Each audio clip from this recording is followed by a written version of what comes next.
Brought to you by 1AAuto.com, your source for quality replacement parts and the best service on the internet. Hi, I'm Mike from 1AAuto. I hope this how-to video helps you out. And next time you need parts for your vehicle, think of 1AAuto.com. Thanks. In this video, we're going to show you how to replace the windshield washer pump. This is a 2007 Audi A4. Procedure's pretty much the same for 98 to 2009 A4s. There may be some differences during the different generations. Items you'll need are a new pump from 1AAuto.com, jack and jack stands, flat blade and Phillips screwdrivers, T25 and T30 Torx Driver, 10mm socket, ratchets, extensions and flex joint, flashlight, and a little bit of oil.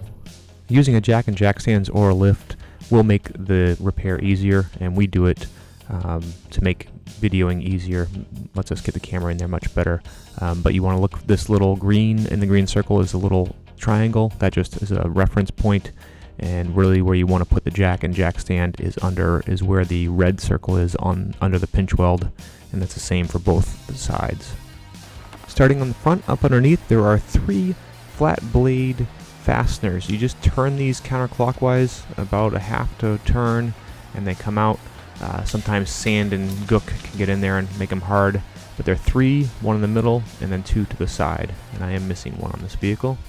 Inside each wheel well, there's a series of fasteners. They're either T25 screws.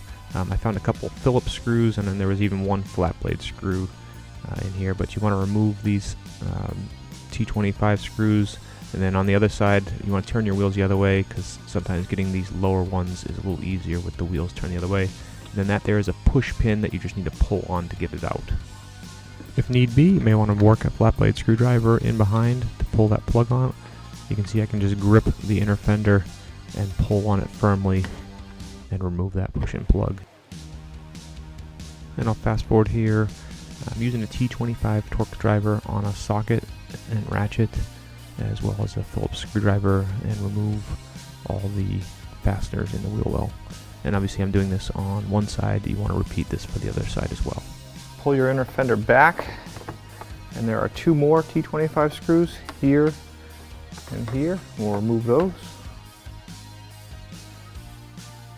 Push the plastic wheel lining in towards the center of the car and pull it back.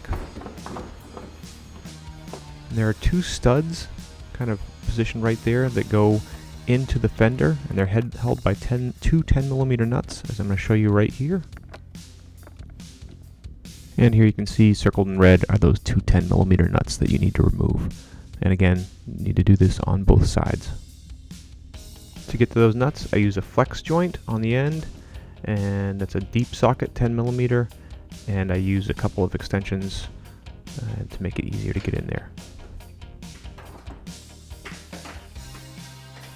And as you saw, I just put a light up in there just to give me some light. Obviously this is where a flashlight will come in handy. You can see better what you're doing. And I'll just fast forward as I remove those 2 10mm nuts.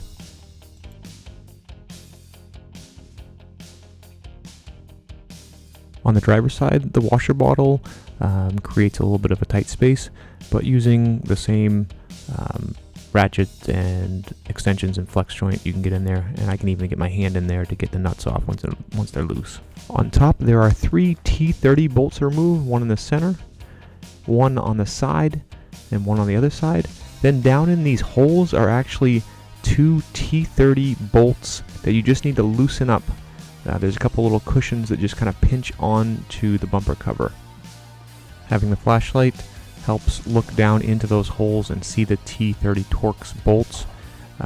You may find that these are rusty, so you have to really make sure that you get your Torx Driver down inside them, and you just need to get them loose and loosen them up maybe 1 or 2 turns. And I'll just fast forward here as I remove those 3 T30 Torx bolts.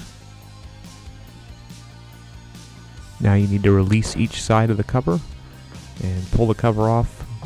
Be wary if you have fog lights. There is another connection that you have to remove.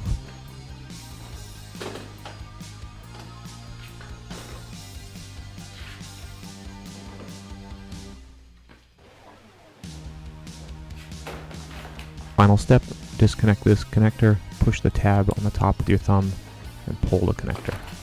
And your cover is off. 4 T30 bolts, 3 hold the headlight. Loosen this one, remove this one, and then down in here there's another one you have to loosen, and then remove this side fender bolt.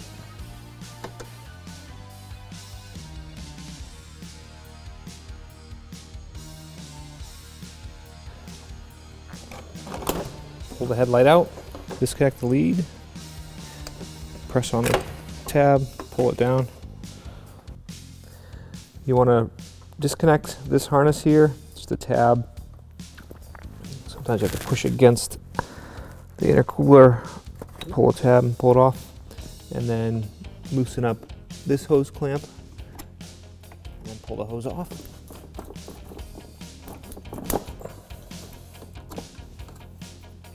Pull this hose down on the clip and loosen the hose clamp and remove this intercooler hose, and you may get some oil that drips out when you do it.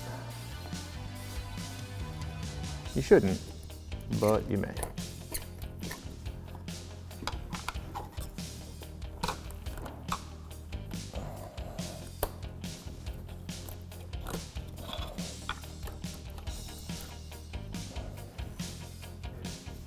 There's just a little clip down here, pry down, pull this off, and bring it down and out, and then just grab your intercooler firmly and pull it forward. And then it's also held in the top, so you pull up.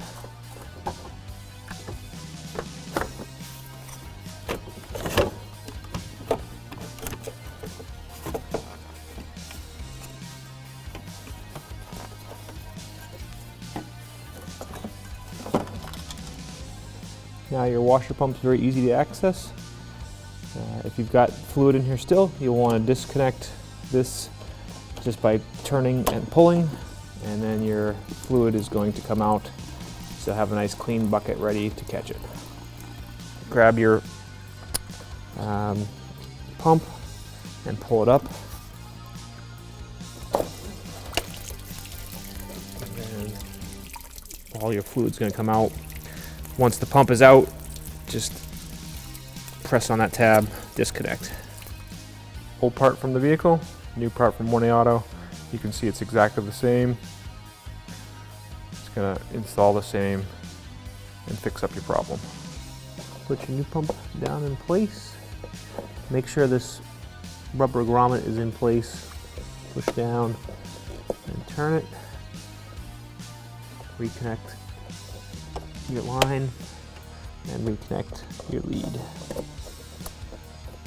You gotta work your intercooler in from the bottom, back up in, get your 2 clips on the top and push it back. Okay, and just make sure that those cushions stay down. Push it in up there. Pull the bottom out and over. Make sure the bottom's in, make sure the top's in. Reconnect this hose. Put this hose back up in the clip. And we'll tighten this clamp up.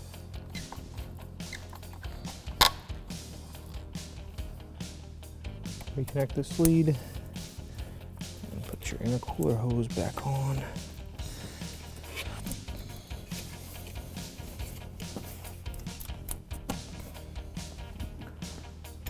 And tighten.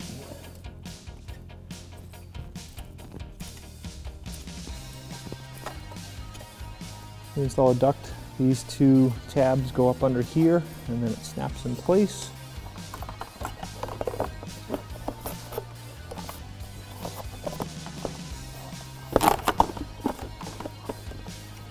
I gotta get it in place first.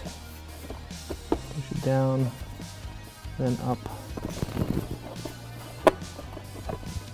And on. And then reinstall the light. Make sure you Plug in the lead. Should make a nice clicking sound. And then put the light back in place. Put the top bolt in, tighten it up, and then tighten up this one, and right down into this one. And then reinstall the side bolt for the fender.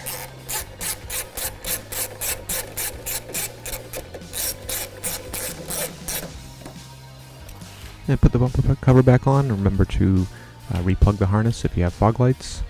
And then lift the cover up into place. You want to make sure that those two bolts that you loosened, make sure that the forks that are in the bumper cover go around those retainers and go in correctly. And I'll show you here in a second. It kind of can be a little difficult to line up the cover between the headlight and the mounting points inside. You see, I kind of give it a little force. It doesn't quite go. What you need to do is kind of push this or pull the headlight to the side so you can line up down inside. It's a little difficult to see, but you'll see I mess with it a little bit. It's kind of one of those things, once you get it, it goes in very easily, but it's just a little difficult to get. What I end up doing is pulling the headlight to the side so that the bumper cover can go in correctly and easily.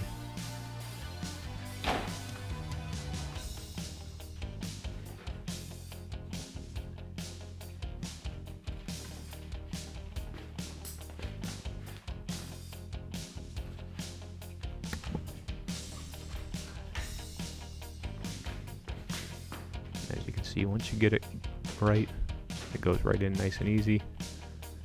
Do it for one side. Since I figured it out, it's really easy on the other side. Goes right in.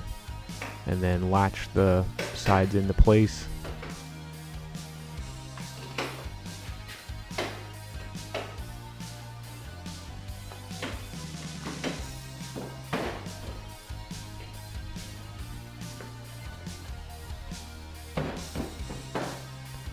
And then I'll speed up here as I put those 3 bolts in at the top, as well as tighten up the 2 T30 retainers that are down inside the holes. And then I'll continue to fast forward, put in the 2 nuts that hold the cover to the fronts of the fenders, tighten those up. And then we'll put in all the T25 and Phillips screws that hold the inner fenders in. And the only part I don't show is you obviously want to put the 3 flat blade screwdriver retainers back in at the bottom, and you should be all set. And refill your washer fluid. Thanks for tuning in. We hope this video helped you out. Next time you need parts for your car, please visit 1aauto.com. Also check out our other helpful how-to as well as diagnosis videos.